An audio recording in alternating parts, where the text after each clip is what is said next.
For a really long time, I had two mysteries that were hanging over me.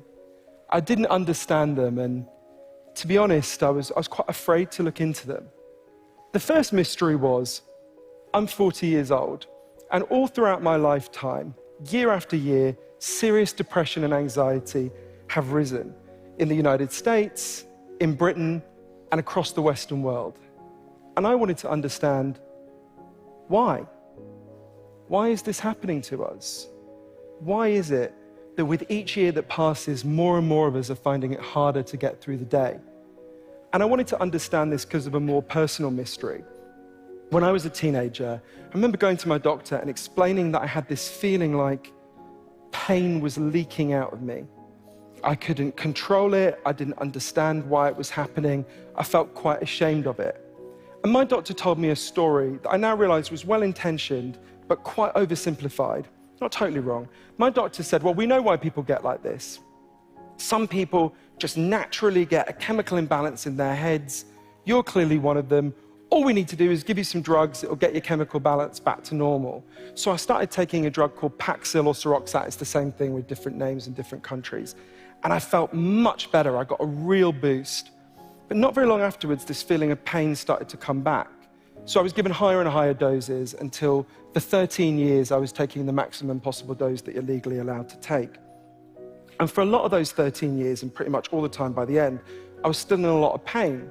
And I started asking myself, well, what's going on here? Because you're doing everything you're told to do by the story that's dominating the culture. Why do you still feel like this?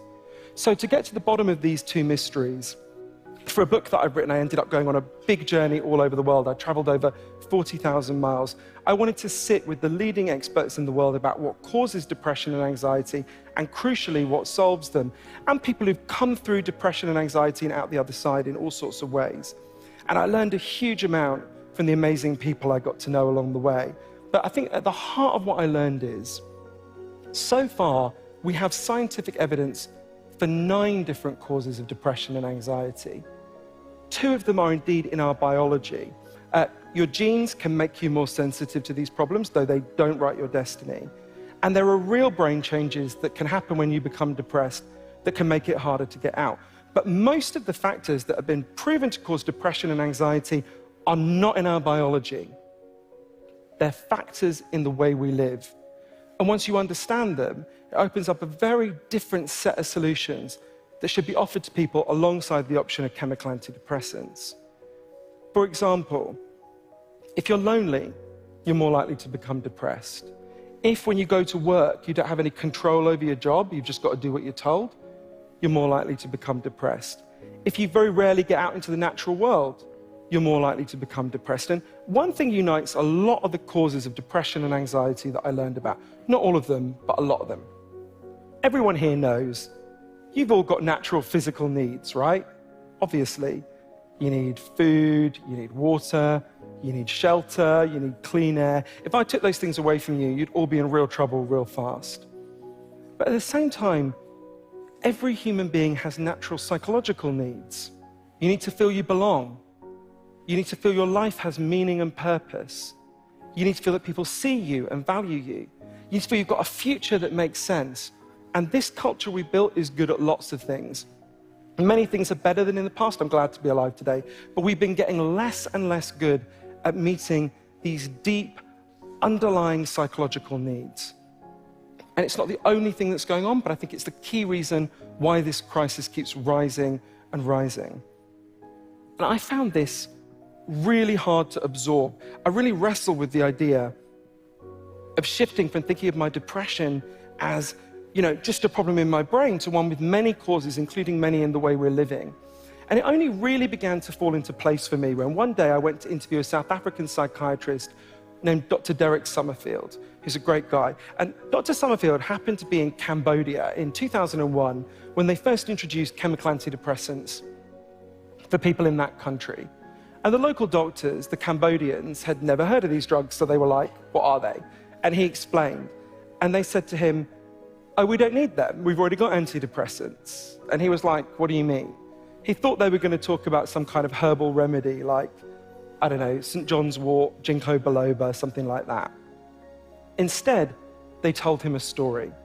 There was a farmer in their community who worked in the rice fields.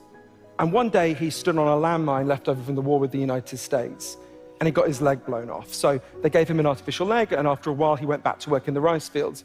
But apparently it's super painful to work underwater when you've got an artificial limb. And I'm guessing it was pretty traumatic to go back and work in the field where he got blown up. The guy started to cry all day. He refused to get out of bed. He developed all the symptoms of classic depression. The Cambodian doctor said, this is when we gave him an antidepressant. And Dr. Summerfield said, what was it? They explained that they went and sat with him. They listened to him. They realized that his pain made sense. It was hard for him to see it in the throes of his depression, but actually it had perfectly understandable causes in his life. One of the doctors, talking to the people in the community, figured, if we bought this guy a cow, he could become a dairy farmer. He wouldn't be in this position that was screwing him up so much he wouldn't have to go and work in the rice fields. So they bought him a cow. Within a couple of weeks, his crying stopped. Within a month, his depression was gone. They said to Dr. Summerfield, so you see, doctor, that cow, that was an antidepressant. That's what you mean, right? If you've been raised to think about depression the way I was, and most of the people here were, that sounds like a bad joke, right? I went to my doctor for an antidepressant, she gave me a cow. But what those Cambodian doctors knew intuitively, based on this individual unscientific anecdote, is what the leading medical body in the world, the World Health Organization, has been trying to tell us for years, based on the best scientific evidence. If you're depressed, if you're anxious, you're not weak, you're not crazy, you're not, in the main, a machine with broken parts. You're a human being with unmet needs. And it's just as important to think here about what those Cambodian doctors and the World Health Organization are not saying. They did not say to this farmer, hey buddy, you need to pull yourself together. It's your job to figure out and fix this problem on your own. On the contrary, what they said is, we're here as a group to pull together with you, so together we can figure out and fix this problem. This is what every depressed person needs, and it's what every depressed person deserves. This is why one of the leading doctors at the United Nations, in their official statement for World Health Day a couple of years back in 2017, said we need to talk less about chemical imbalances and more about the imbalances in the way we live. Drugs give real relief to some people. They gave relief to me for a while. But precisely because this problem goes deeper than their biology, the solutions need to go much deeper too. But when I first learned that, I remember thinking, okay, I could see all the scientific evidence. I read a huge number of studies. I interviewed a huge number of the experts who were explaining this. I kept thinking, all right, but how can we possibly do that, right? The things that are making us depressed are in most cases more complex than what was going on with this Cambodian farmer. Where do we even begin with that insight? But then, in the long journey for my book, all over the world, I kept meeting people who were doing exactly that, from Sydney to San Francisco to Sao Paulo. I kept meeting people who were understanding the deeper causes of depression and anxiety, and as groups, fixing them. So obviously I can't tell you about all the amazing people that I got to know and wrote about, or all of the 9 causes of depression and anxiety that I learned about, because they won't let me give a 10-hour TED talk. You can complain about that to them. But I want to focus on 2 of the causes and 2 of the solutions that emerge from them, if that's all right. Here's the first. We are the loneliest society in human history. There was a recent study that asked Americans, do you feel like you're no longer close to anyone? And 39% of people said that described them, no longer close to anyone. In the international measurements of loneliness, Britain and the rest of Europe are just behind the US, in case anyone here is feeling smug. And I spent a lot of time discussing this with the leading expert in the world on loneliness, an incredible man named Professor John Cacioppo, who was at Chicago, and I thought a lot about one question his work poses to us. So Professor Cacioppo asked, why do we exist? Why are we here? Why are we alive? One key reason is that our ancestors on the savannas of Africa were really good at one thing. They weren't bigger than the animals they took down a lot of the time. They weren't faster than the animals they took down a lot of the time. But they were much better at banding together into groups and cooperating. This was our superpower as a species. We band together. Just like bees evolved to live in a hive, humans evolved to live in a tribe. And we are the first humans ever to disband our tribes. And it is making us feel awful. But it doesn't have to be this way. One of the heroes in my book, and in fact in my life, is a doctor named Sam Everington. He's a general practitioner in a poor part of East London where I lived for many years. And Sam was really uncomfortable because he had loads of patients coming to him with terrible depression and anxiety. And like me, he's not opposed to chemical antidepressants. He thinks they give some relief to some people. But he could see two things. Firstly, his patients were depressed and anxious a lot of the time for totally understandable reasons, like loneliness.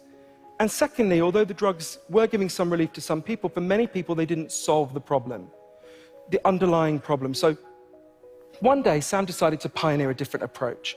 A woman came to his center, his medical center, called Lisa Cunningham. I got to know Lisa later. And Lisa had been shut away in her home with crippling depression and anxiety for 7 years. And when she came to Sam's center, she was told, don't worry, we'll carry on giving you these drugs, but we're also going to prescribe something else. We're going to prescribe for you to come here to this center twice a week to meet with a group of other depressed and anxious people, not to talk about how miserable you are, but to figure out something meaningful you can all do together so you won't be lonely and you won't feel like life is pointless.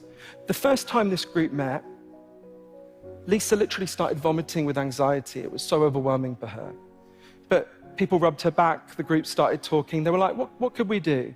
These are inner city East London people like me. They didn't know anything about gardening. They were like, why don't we learn gardening? There was an area behind the doctor's offices that was just like scrubland. They were like, why don't we make this into a garden? So they started to take books out of the library. They started to watch YouTube clips. They started to get their fingers in the soil. They started to learn the rhythms of the seasons. There's a lot of evidence that exposure to the natural world is a really powerful antidepressant. But they started to do something even more important. They started to form a tribe. They started to form a group. They started to care about each other. If one of them didn't show up, the others would go looking for them, say, hey, you okay? Help them figure out what was troubling them that day. The way Lisa put it to me, as the garden began to bloom, we began to bloom. This approach is called social prescribing. It's spreading all over Europe. And there's a small but growing body of evidence suggesting it can produce real and meaningful falls in depression and anxiety. And one day I remember standing in the garden that Lisa and her once depressed friends had built. It's a really beautiful garden. And having this thought, it's very much inspired by a guy called Professor Hugh Mackay in Australia. I was thinking, so often when people feel down in this culture, what we say to them, I'm sure everyone here said it, I have, is we say, oh, you just need to be you, be yourself. And I realized actually what we should say to people is, don't be you. Don't be yourself. Be us. Be we. Be part of a group. The solution to these problems does not lie in drawing more and more on your resources as an isolated individual. That's partly what got us into this crisis. It lies on reconnecting with something bigger than you. And that really connects to one of the other causes of depression and anxiety that I wanted to talk to you about. So everyone knows junk food has taken over our diets and made us physically sick. I don't say that with any sense of superiority. I literally came to give this talk from McDonald's. But I saw all of you eating that healthy TED breakfast. I was like, no way. But just like junk food has taken over our diets and made us physically sick, a kind of junk values have taken over our minds and made us mentally sick. For thousands of years, philosophers have said, if you think life is about money and status and showing off, you're going to feel like crap, right? That's not an exact quote from Schopenhauer, but that is the gist of what he said, right?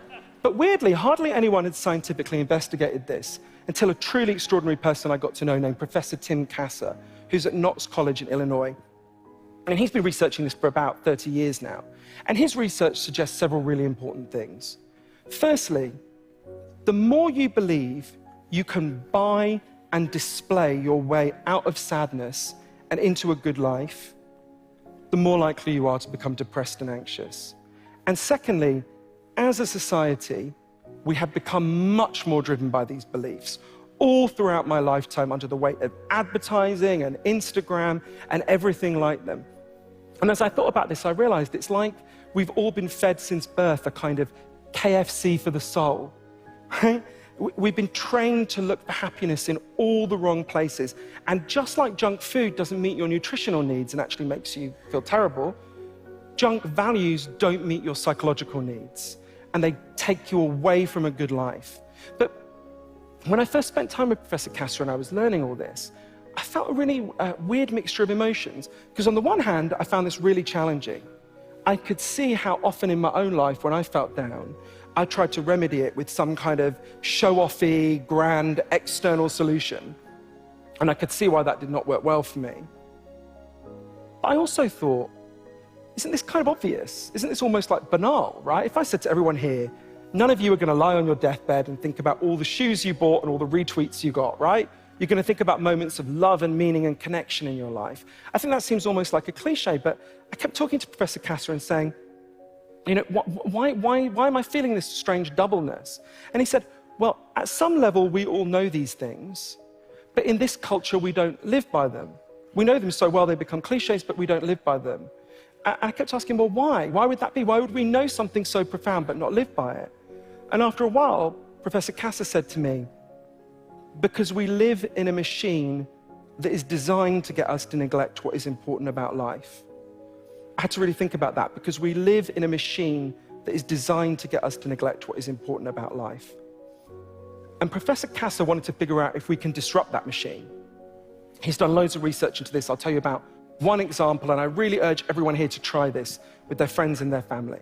So with a guy called Nathan Dungan, he got a group of teenagers and adults to come together for a series of sessions over a period of time to meet up. And part of the point of the group was to get people to think about a moment in their life they have actually found meaning and purpose. For different people, it was different things. Some people, it was playing music, writing, helping someone. I'm sure everyone here can picture something, right? And part of the point of the group was to get people to ask, okay, how could you dedicate more of your life to pursuing these moments of meaning and purpose, and less to, I don't know, buying crap you don't need, putting it on social media and trying to get people to go, OMG, so jealous, right? And what they found was, just having these meetings, it was like a kind of Alcoholics Anonymous for consumerism, right?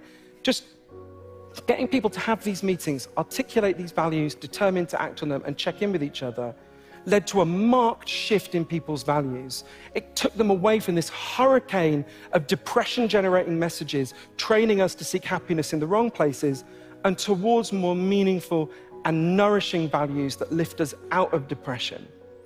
But with all the solutions that I saw and have written about, and many I can't talk about here, I kept thinking, you know, why did it take me so long to see these insights, right? Because when you explain them to people, I mean, some of them are more complicated, but not all.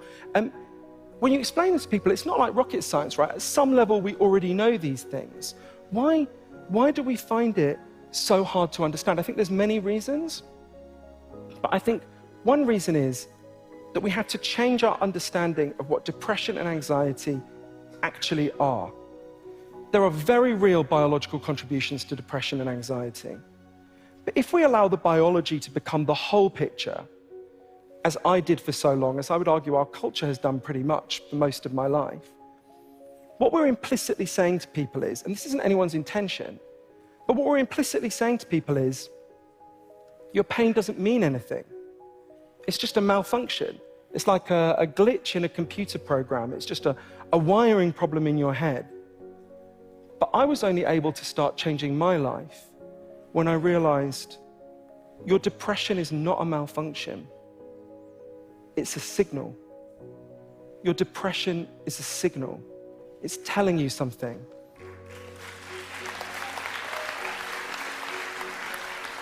We feel this way for reasons, and they can be hard to see in the throes of depression. I understand that really well from personal experience. But with the right help, we can understand these problems and we can fix these problems together. But to do that, the very first step is we have to stop insulting these signals by saying they're a sign of weakness or madness or purely biological, except for a tiny number of people. We need to start listening to these signals because they're telling us something we really need to hear.